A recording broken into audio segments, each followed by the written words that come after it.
I wish today you were watching on YouTube. I have show and tell today. You can watch on Facebook as well, but it's really YouTube that you should be on because I have in my hand, I have here, I've got to fix my collar if you're actually going to call in, watch YouTube. I have in my hand a list of stories from around the world.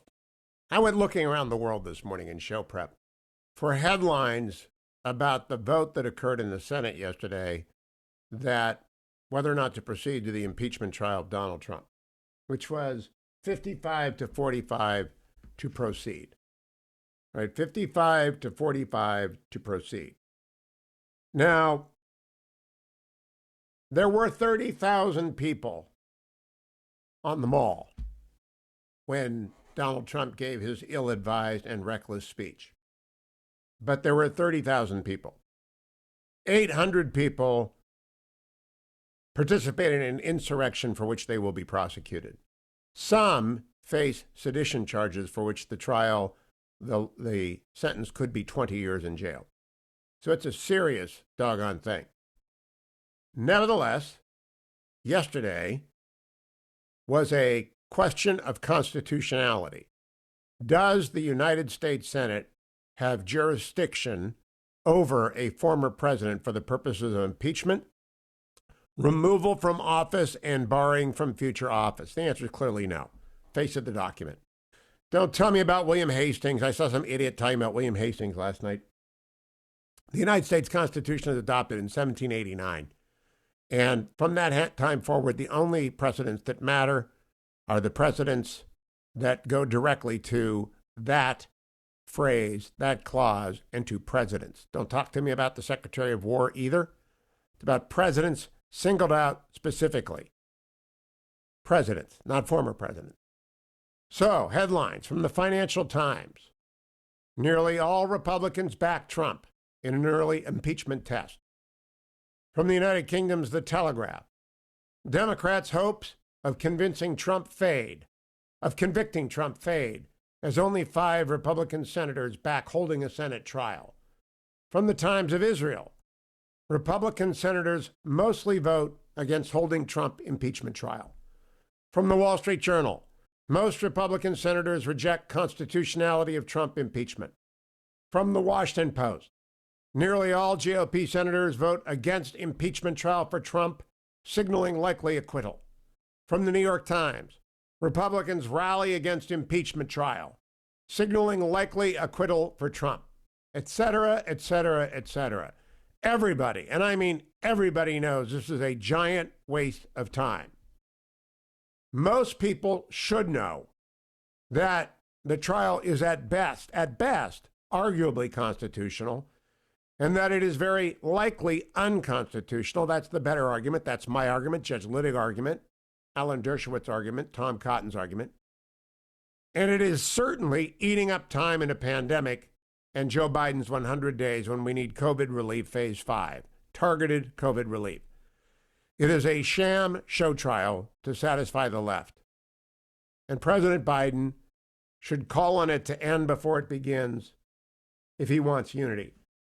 But Joe doesn't want unity.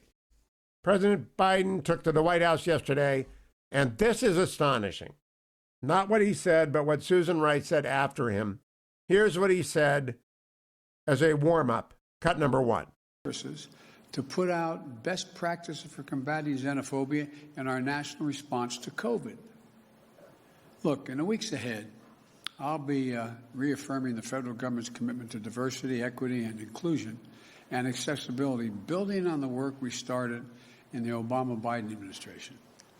That's why I'm rescinding the previous administration's harmful ban on diversity and sensitivity training and abolish the offensive counterfactual 1776 Commission. Unity and healing must begin with understanding and truth, not ignorance and lies. Today, I'm also issuing an executive order that will ultimately end the Justice Department's use of private prisons, an industry that houses pretrial detainees and federal prisoners. Now I want to play for you Ambassador Rice. Now, Susan Rice was last seen as the National Security Advisor. She has been brought back as the czar of domestic policy. just like John Kerry is the climate czar. So Susan Rice, who is very competent, very smart, she knows exactly what she's doing. She lays out her plan in detail yesterday. I want you to listen to this closely. My number, by the way, is 1-800-520-1234. I want to hear from you what you think she is saying here. 1-800-520-1234. Here's Ambassador Susan Rice, cut number 19. We've hit the ground running to embed equity throughout the administration.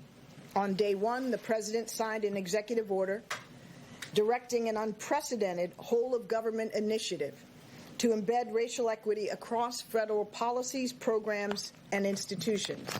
That starts with a review of policies and institutions to redress systemic racism where it exists and to advance equity where we aren't doing enough.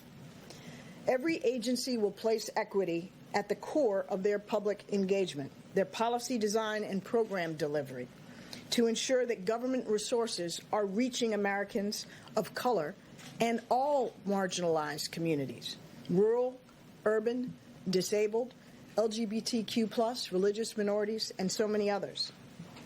The president has put equity at the center of his response to the COVID-19 and economic crises. His executive orders signed last week deliver rent relief, student debt reprieve, and emergency food assistance to families across the country, helping all Americans, including Black and brown families who we know are being hit hardest by this crisis. So let me repeat that for you because you might not have caught it at first. When I heard that yesterday, my con law antennae started to twitter. Look, I have taught constitutional law for 25 years. I'm on leave until next year. And I did that because of the election and the election aftermath, and it's just a big news year. So I took a year off, and I will start teaching in January of next year. And at that time, I imagine I will have many lawsuits against the Biden administration for the unconstitutional use of race, ethnicity, religion, and gender in their government actions. And I hope that the Alliance Defending Freedom and other groups designed to maintain the United States as a colorblind society, which it was designed to be. The initial defect of the country was slavery. Slavery's abolition led to Jim Crow. Jim Crow took a century to get rid of. We have finally achieved the mandate of colorblindness. And Susan Rice says this about every agency in the government, cut number 19. We've hit the ground running to embed equity throughout the administration. On day one, the president signed an executive order directing an unprecedented whole-of-government initiative to embed racial equity across federal policies, programs, and institutions. That starts with a review of policies and institutions to redress systemic racism where it exists and to advance equity where we aren't doing enough. Every agency will place equity at the core of their public engagement, their policy design and program delivery, to ensure that government resources are reaching Americans of color and all marginalized communities, rural, urban, disabled, LGBTQ+, religious minorities, and so many others. The president has put equity at the center of his response to the COVID-19 and economic crises. His executive orders signed last week deliver rent relief, student debt reprieve, and emergency food assistance to families across the country, helping all Americans, including Black and brown families who we know are being hit hardest by this crisis. I believe that the people being hit hardest by this crisis are those who have lost a family member to COVID, regardless of their ethnicity, race, religious background. But what I think about this is that it's all unconstitutional. Every word she said is unconstitutional. And I hope that they post a website that tracks everything they do pursuant to this policy, because it is all unconstitutional. 1-800-520-1234. Call me with what you think. 1-800-520-1234.